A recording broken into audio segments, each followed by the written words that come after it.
Diretso na natin doon sa issue po noong nawawala. Ay! Catch Me If You Can.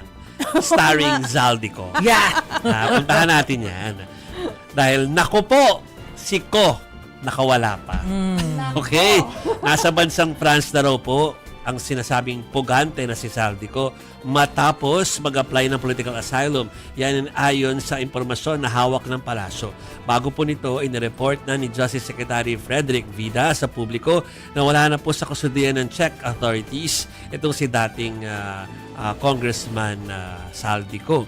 Ayon kay Palace Press Officer Undersecretary Claire Castro, disappointed daw po ang Pangulo dahil muntik na sanang mapauwi ang dating mambabatas. Sa kabila po nito, wala raw sinisisi ang Pangulo sa nangyari. Nanindigan din si Castro na walang dahilan para mag-sorry ang Pangulo kahit pa marami raw ang nalito sa kanyang unang anunsyo. Nakatakda naman makipagpulong ang Pangulo bukas sa French Ambassador to Manila at Czech Charge officer in charge, yun na lang. Tungkol sa petition for asylum sa France na ipinal nga po ni Zaldico. Okay. Nako. So, kanina, tinatanong namin si Yusek Castro, ano ba yung grounds doon sa political asylum na isinampa ni Zaldico? Ang sabi niya, political persecution. Pero sabi namin, meron ba political persecution na nangyari sa Pilipinas laban kay Zaldico?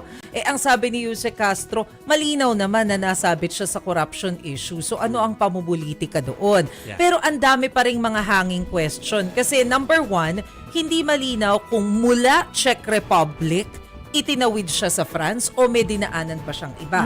Sino yung naghatid sa kanya sa France? Czech Republic ba? Yeah. Kasi France daw ang nag-request na dalhin sa kanila si Zaldico dahil sa kanila nang hihingi ng political asylum. Yes. So ang daming mga hanging question. Pero ang malinaw kanina dun sa sinabi ng Malacanang, malaya na makakaikot si Zaldico sa mga Schengen countries. So hindi siya nakakulong. Ito po yung sinabi ni Yusek Castro tungkol naman doon sa political asylum. Nasa France na po siya dahil doon po siya nag-file ng petition for asylum at hiniling po ng bansang France na dalhin si Zaldico sa France because of the pending petition for asylum.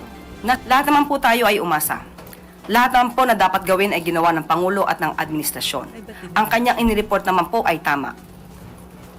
So, wala po tayong nakikita na maaaring sabihing pagkakamali ng Pangulo dahil hindi po ito tinulugan ng Pangulo.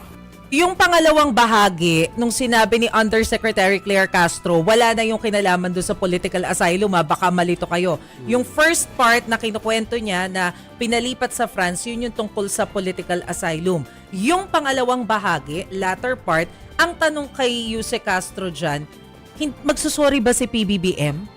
Kasi nag-cause ng confusion yung mismong announcement ni PBBM na nahuli na si Zaldico. Kahit tayo, di ba, umasa tayo na maibabalik dito sa Pilipinas. Tapos dinagdagan pa ni Secretary John Vic Remulla na sinabi niya na may uuwi daw dito in 1 to 3 weeks. Yeah. Tapos biglang nakawala rin pala dun sa Czech Republic. So yun po yung sagot ni Yusek Castro dyan na magsusorry ba si PBBM? Ang sabi ni Yusek Castro, may dahilan ba para mag-apologize? Lahat naman tayo umasa. Pero syempre, hindi pa rin natin pinalusot yung tanong na, di ba sabi nga ni Interior Secretary John Vic Remulla, mapapauwi in 1 to 3 weeks si Zaldico? But to be fair, meron siyang message kanina na siya mismo yung nag-sorry. Kasi yun naman daw sinabi niya na 1 to 3 weeks, siya lang naman yung nagtansya doon. Pero may komento pa rin yung Malacanang tungkol dyan. Gusto ko po liwanagin. Yung sinabi po ni Secretary John Vic na maaaring mapauwi in 2 to 3 weeks, galing lamang po ito kay Secretary John Vic Remulla. Hindi po ito pronouncement ng Pangulo at hindi rin po ito pronouncement ng Palasyo. At kung siya po ay nagbigay ng, nag-apologize for that, or doing that, or for saying that, matatanggap naman po ng lahat. Dahil nakita po natin ang sitwasyon, pero muli, hindi po galing kay Pangulo ang opinyon na ibinigay ni Secretary John Vic Remulla. Kaya lang ang mahirap doon, di ba kapag cabinet secretary, alter ego ka kasi ng Pangulo. So kapag nagsalita ka, madadamay at madadamay talaga. yung Pangulo. Dahil cabinet secretary ka nga. Hindi ba? Kasi bukas ba magme-meeting si Pangulo at saka yung French ambassador at saka yung Chargé d'Affaires Oo. ng Czech. So natanong nyo ba or nalaman nyo ba kung ibe-bring up yun ni Pangulo, yung kay Zaldico, na Yun. balik nyo naman sa amin. Yun ang topic nila. Yeah. Ng Ayun na meeting yun nila. mismo. Yun mismo. Kasi Oo. parang ang paliwanag ni Jose Castro kanina, gustong makausap ni PBBM, yung ambassador ng France at saka ng Czech Republic, kung ano ba yung pwede pang gawin ng Pilipinas, ano yung mga legal options, diplomatic actions na pwedeng gawin para isauli nyo na, ibalik nyo na dito sa Pilipinas si Zaldico. So yun talaga yung main objective nila. Pero ang nilinaw nila, hindi raw makikiusap si PBBM sa France na i-deny ang political asylum ni Zaldico. Kasi ang pinopoint out naman ng Malacanang, may sarili kasing polisiya yung France pagdating dun sa political asylum. So hindi na siya pwedeng panghimasukan ni PBBM. So ang gusto niya lang marinig, ano yung mga legal options namin. Yun. Same way na pag sa atin may mag-apply, ganun din. Desisyon ng Pilipinas. Oo. Na hindi pwedeng saklawan ng iba. Oo. Anyway, Eto pala. ano ba mga reaksyon ng mga ibang tao? Eto na, tinawag na isang malaking kapalpakan ni Akbayan Party List Representative Shell Jokno ang hindi pagkakaaresto ni Zaldico sa Czech Republic. Pinagpapaliwanag din ni Jokno ang gobyerno kung ano ba ang nangyari para masiguro na ginagawa nito ang lahat para mapauwi at mapanagot ang puganting siko. Tingin naman ni Senador Ping Lacson, wala dapat ibang sisihin ang gobyerno sa nangyari kundi ang sarili nito.